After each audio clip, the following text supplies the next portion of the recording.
자, 이렇게 집단 학살에 대한 러시아의 책임을 묻는 젤렌스키 대통령의 연설에 대해서 대부분의 나라들은 공감을 표했는데요. 하지만 공개적으로 러시아를 감싼 나라가 있었습니다. 바로 중국인데요. 성급한 비난은 자제해야 한다면서 러시아 편을 들고 나섰습니다.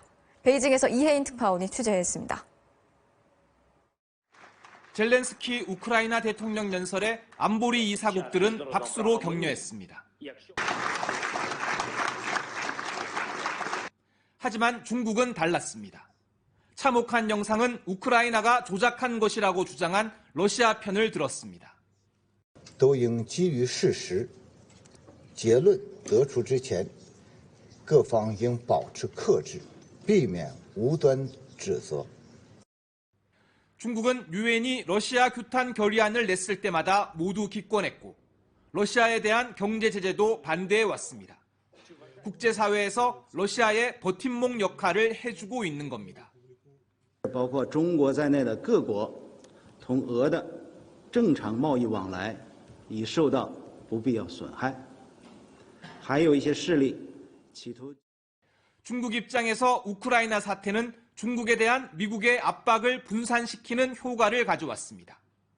미국에 맞설 힘을 키울 시간을 번 셈으로 장기화될수록 유리할 수 있습니다. 경제 제재로 러시아가 중국에 의존할 수밖에 없게 된 점도 국제사회에서 중국의 영향력을 키울 수 있습니다.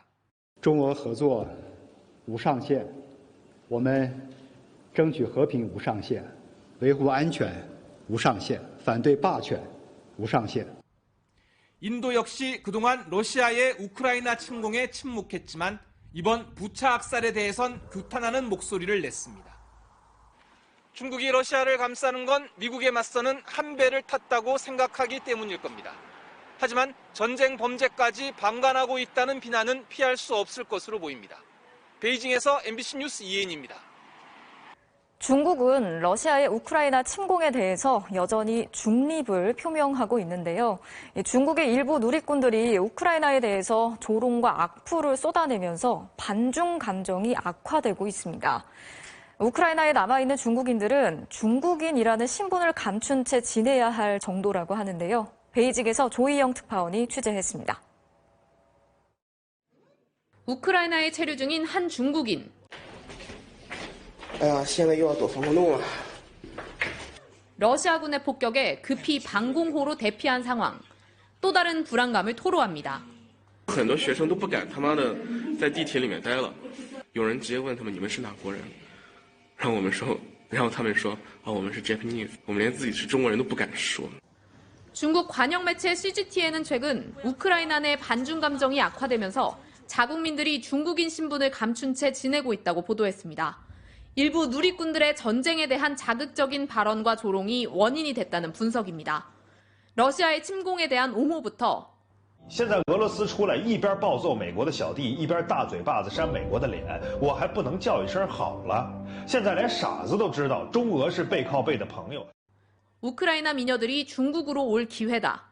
나이 어린 여성들을 중국에서 받아주자는 성희롱적 발언들도 쏟아졌습니다. 반중 감정이 악화돼 신변까지 위협받자 우크라이나 주재 중국 대사관은 중국인 신분을 숨기라고 공지했습니다. 중국 소셜미디어들은 일제히 조롱과 악플 차단에 나섰고 양국 외교장관 전화회담에서 중국은 교민들의 안전을 부탁했습니다. 이 회담에서 우크라이나는 전쟁 중단을 위한 중재를 요청했고 중국은 모든 노력을 기울일 준비가 돼 있다고 밝혔습니다. 베이징에서 MBC 뉴스 조희영입니다. 자, 이런 상황에서 중국이 러시아를 지원할 수도 있다는 우려도 나오고 있습니다. 미국이 연일 중국에 경고를 보내면서 상황이 심상치 않게 돌아가고 있는데요. 워싱턴을 연결해서 자세히 알아보겠습니다. 자, 김수진 특파원, 미국은 지금 중국이 러시아에 군사적 지원을 할 수도 있다, 이렇게 보고 있는 건가요?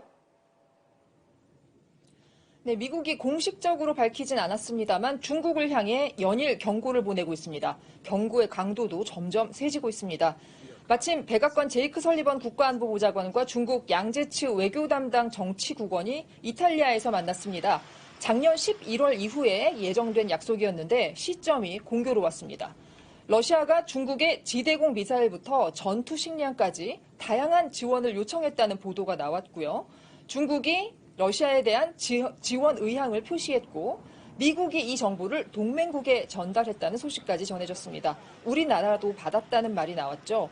이런 상황에서 회담이 7시간이나 이어졌는데요. 미국은 중국에 러시아를 지원할 경우 대가가 따를 것이라고 직접 경고를 했다고 밝혔습니다. 백악관 대변인의 설명입니다.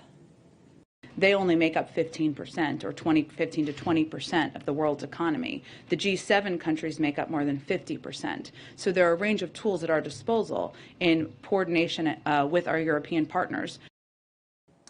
미중 갈등으로 전선이 확대되고 있는 것 같은데요. 중국은 사실이 아니라는 입장인 거죠? 네, 중국은 보도를 부인하면서 미국이 가짜뉴스를 유포한다, 속셈이 사악하다고 비판했지만 미국에서는 중국과 러시아가 같은 뜻을 품고 있다고 보고 있습니다. 미국 국무부의 오늘 브리핑 한 대목을 직접 보시죠. Two autocracies with the desire to see a world that is more closed, that is less open, that is less free, come together, in some ways joining forces. And we're watching very closely. 중국이 무기까지는 아니더라도 전투 식량 정도를 지원할 수 있다는 전망도 나옵니다.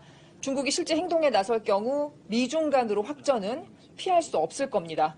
이런 상황에서 유엔 사무총장은 고전하고 있는 러시아가 최후의 수단으로 핵무기를 사용할 가능성도 있다고 경고했습니다. 지금까지 워싱턴에서 전해드렸습니다.